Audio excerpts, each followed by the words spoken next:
afternoon. I'm Dr. Bancha Chernchujit from Thammasat University, Thailand. Thank you, the organizing committee, for the invitation. Thank my three fellows for preparing the information. Today, I'm talking about the approach to MDI and treatment. Congratulations for the successful meeting of SLAHOC 2021. I will start with the multidirectional laxity or MDL and how it's different from MDI or multidirectional instability. We should differentiate between MDI and MDL. This guy had loose shoulder but has no problem. If you test his shoulder, there's no pain. Generalized ligament laxity doesn't mean it is pathologic. MDI is MDL with pain. Symptomatic laxity at least two directions, but the main component should have inferior laxity or instability. It is about 10% of all instability, mostly female. The first mechanism is repetitive microtrauma, such as overhead athletes. Second mechanism is due to disorder causing generalized ligament laxity. For example, earlier than loss, Marfan syndrome, osteogenesis imperfecta. Patient number 1, she is inferior plus anterior instability, Salcocite positive, hyperabduction test positive, and anterior apprehension test positive. Patient number 2, he has inferior plus posterior instability. He has Salcocite positive and Kim test positive.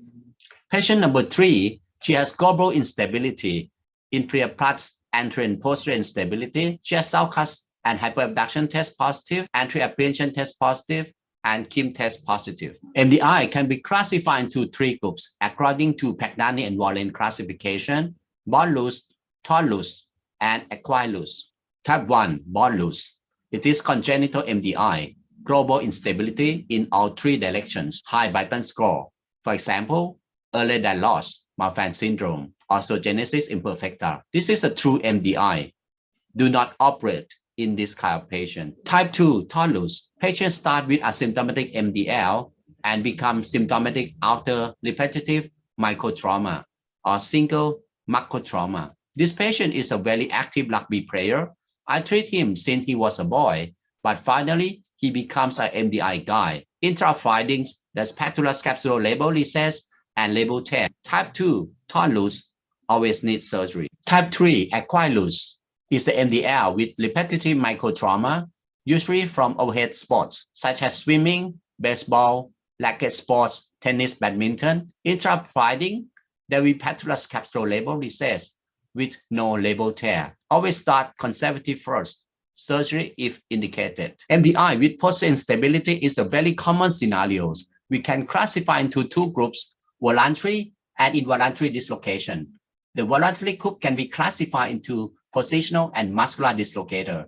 The first patient is voluntary positional. He can subluxate his shoulder when performing flexion, adduction, and internal rotation. The second patient is voluntary muscular.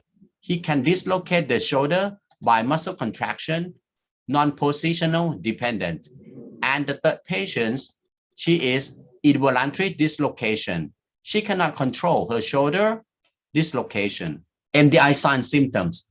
The classic scenario is the patient who had first-time dislocation from minor trauma, mid-length instability, and easily self-reduction. May have numbness, tingling sensation when carrying or pulling heavy object because of the traction of brachial plexus. Some patient may have scapulothoracic problem too, like this patient has wing scapula. These are the hallmarks findings of MDI. There will be patella scapulolabral recess, no labral tear, no heel sac lesions. Sometimes we can see the concealed labral crack or Kim's lesion, as shown in the video. Now let's talk about the laxity test and instability test.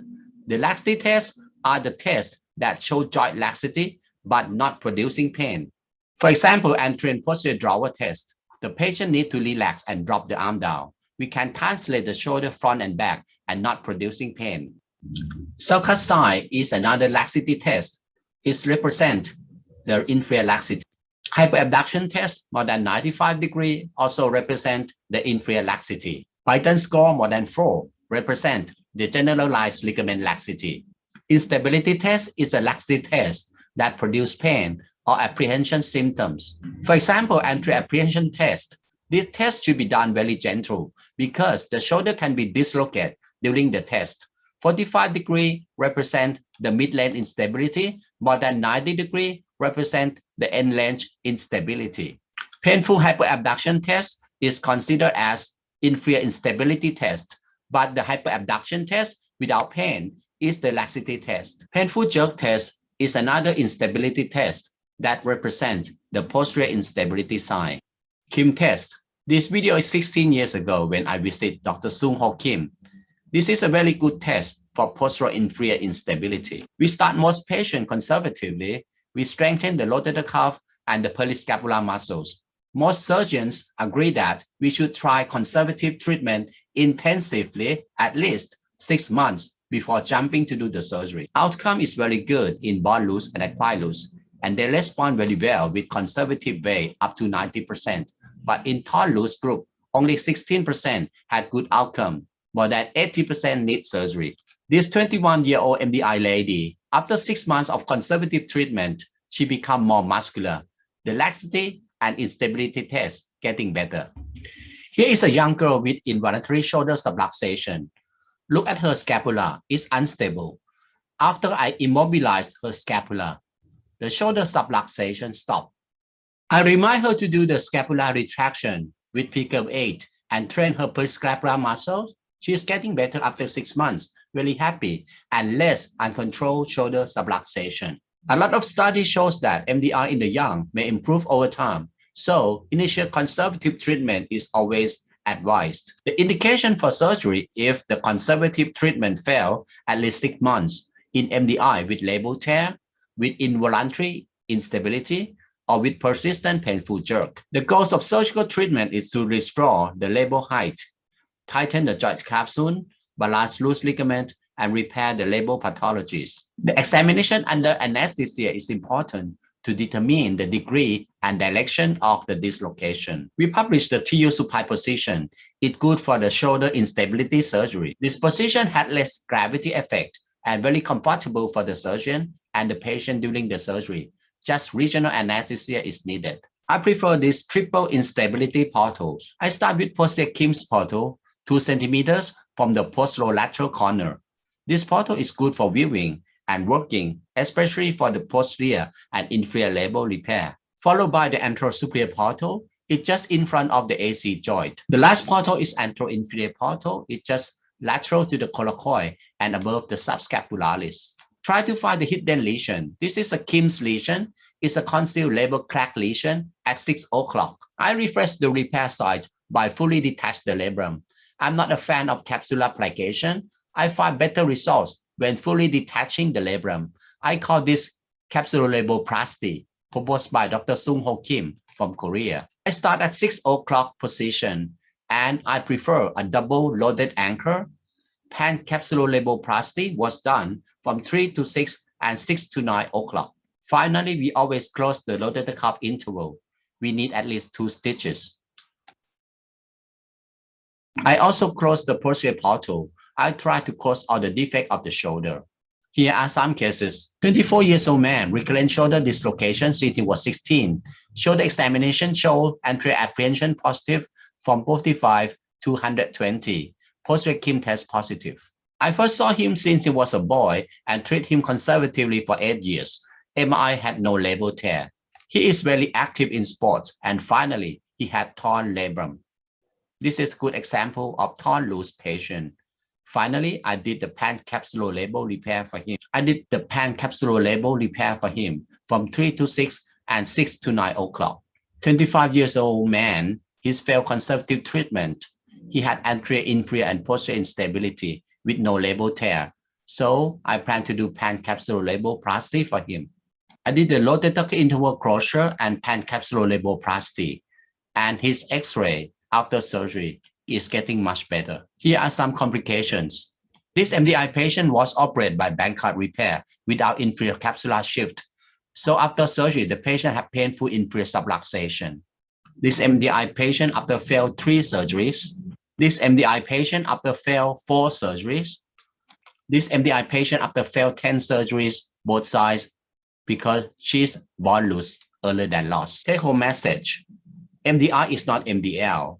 MDI is MDL with pain, with symptomatic laxity at least 2 directions. The born loose, try conservative first, avoid surgery. The torn loose, 80% the patient needs surgery. The acquired loose, try conservative first, surgery if indicated. Thank you for your attention.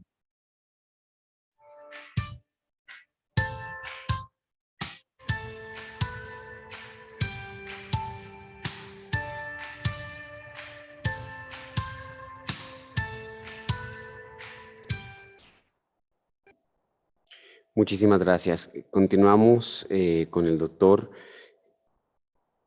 Bancha Chernchujit con shoulder dislocation in elderly approach and treatment. Good morning. I'm Dr. Bancha Chernchujit from Thammasat University, Thailand. Thank you, the committee, for invitations. Thanks, my Indonesian fellows, Dr. Alista, for preparing the information. My talk today is shoulder dislocation in elderly approach and treatment. In young patients, the dislocation is from sports or high-energy trauma.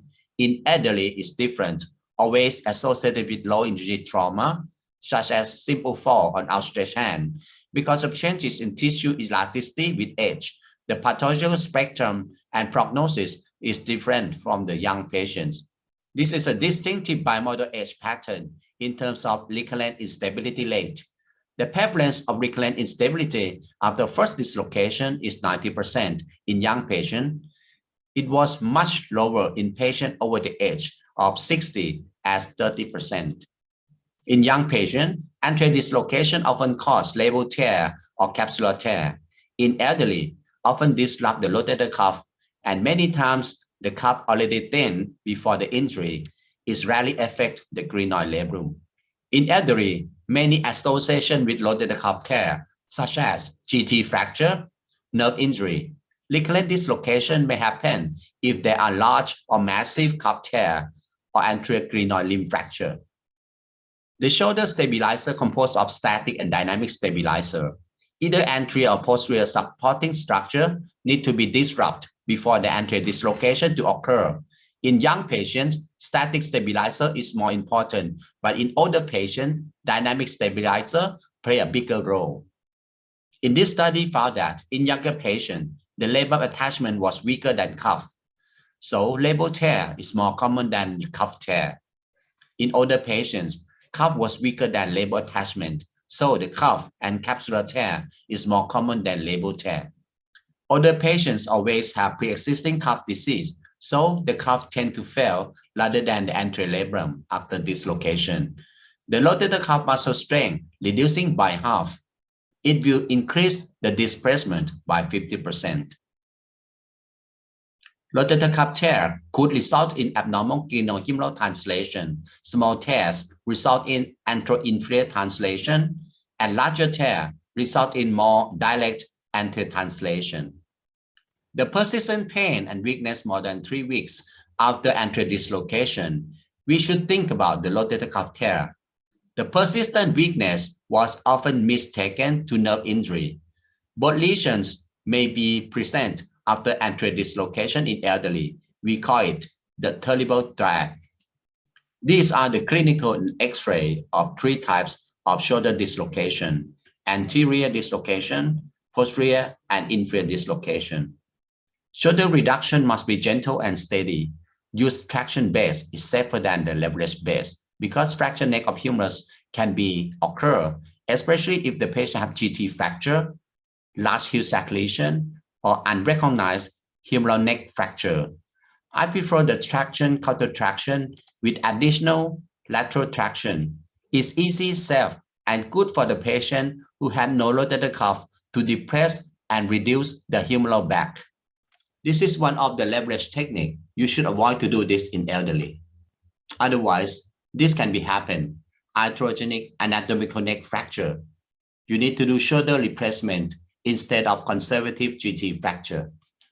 X-ray evaluation after reduction is critical. Looking for the tuberosity fracture, looking for the size of chronic rotator cuff tear, such as acromion spur, acetabularization, suture size, or proximal migration.